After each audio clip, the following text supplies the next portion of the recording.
நான் தான் சொன்னேன்ல. டேய், அவளுக்கு கொஞ்சம் டைம் கொடுறா. சரி, ஓகே.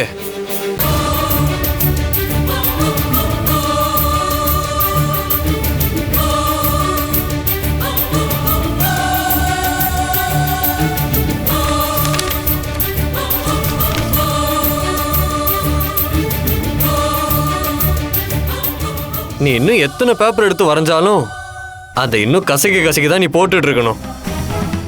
ஏன்னா நீ இல்ல, அந்த பிக்காசாவே நினைச்சாலும் பார்க்காத ஒருத்தரை பார்த்த மாதிரி வரையவே முடியாது. அதுதான் உண்மை.